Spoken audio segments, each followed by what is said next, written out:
Star Wars The Last Jedi is directed by Rian Johnson and stars Mark Hamill, Adam Driver, Carrie Fisher and Daisy Ridley. This is the next chapter in the ever-ongoing Star Wars franchise, and that is all I'm going to tell you, because if Disney's not going to tell you any more than that, then neither am I. You need to go into this movie as blind as possible. This review will also contain no spoilers. As always, I never spoil movies on this channel, and this is a very important one not to spoil, so I don't really know where to start with this because there's so much to digest and there's so much to talk about in The Last Jedi. I'm going to mostly discuss characters because I don't really want to talk about the story, so I'll start off with the characters. Daisy Ridley as Rey was fantastic, as she always is in everything. I love Daisy Ridley in this role, and what they did with Rey, expanding her character and developing her more from The Force Awakens, was really cleverly done. I liked all of her interactions with Luke in this movie, and speaking of Luke, Mark Hamill as Luke Skywalker not only gives the best performance we've ever seen from him as Luke Skywalker, but the best performance we've ever seen from him, period. This is the performance of his entire career. And also, I feel that the writers and the producers of this film, the route that they decided to take Luke down was incredibly different and incredibly unexpected to what any fan or not would have originally expected. It was a very interesting take on Luke, and I'm very glad that they'd taken it down this wild path. Carrie Fisher as Princess Leia, or General Leia, was absolutely phenomenal. This is, of course, a very timely thing, as, of course, Carrie Fisher passed away in 2016, and it's very sad but also very enlightening to see her in this film, and to see her give such a great performance was truly special.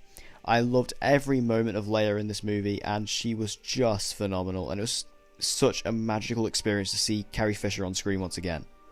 Also, big props to Oscar Isaac as Poe Dameron. I love Oscar Isaac in any film, I absolutely love him, and I always was a bit saddened by him in The Force Awakens, as he wasn't given a lot to do. In The Last Jedi, he's given a lot more to do, he's given a lot more screen time, which is great because Poe Dameron is such a good screen presence, he's so likeable, and he is once again fantastic as Poe Dameron, and I'm glad he was given a lot more screen time in this movie because he most certainly deserved it.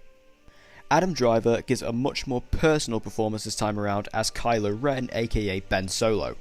Of course, now we all know his true identity, he is able to explore the real personal deeps of this character, and he is able to give off such a conflicted and interesting performance, which is something I really like, because I'm a big fan of Adam Driver, and like I said, I feel he's able to deliver a very personal performance now that we know the identity of Kylo Ren, and we really get to go inside the inner psyche and the in-depth mind that is Kylo Ren.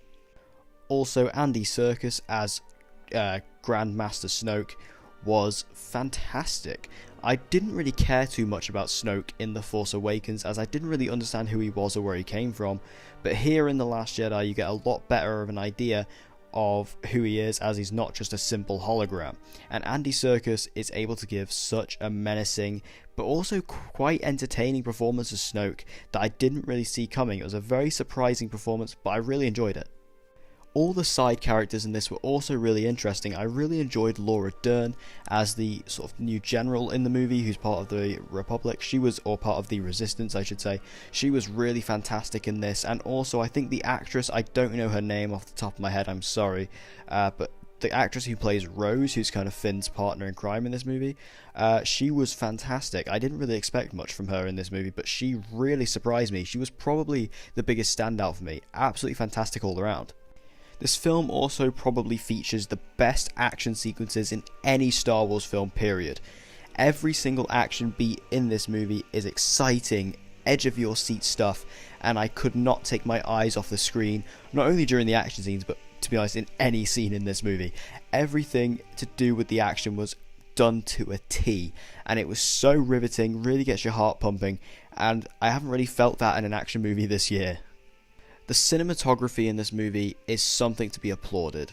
I think Rian Johnson was really able to convey every little emotion and every little moment in every single shot of this film. This is a beautifully directed film and a beautifully told film through the cinematography. You can really understand why Disney is putting so much faith into this guy for this new Star Wars trilogy, because the way he is able to direct this film is like no other. The music is also incredible as always. John Williams is able to give an amazing score for us this time around.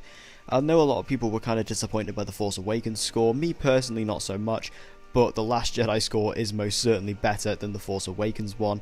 This is not only very exciting when it needs to be, but very emotional and grounded when it needs to be too, and that is the perfect blend to really put this movie in such a significant place in my heart. This movie was so satisfying as a fan of Star Wars. I can't really speak for anybody who's not a fan of Star Wars, as obviously I don't have that viewpoint, but from somebody who is a huge fan of Star Wars, and Star Wars is probably my favourite thing in the world, this movie was just immensely satisfying. It was truly whetting my appetite when it came to just satisfying me as a fan. This movie is so pleasing, and I was grinning from ear to ear throughout the entire 2.5 hours. Now, I do have one negative with the film, and you've probably heard this from many other reviewers who have critiqued this film, and it is that the storyline that kind of surrounds Finn and Rose was just not very interesting.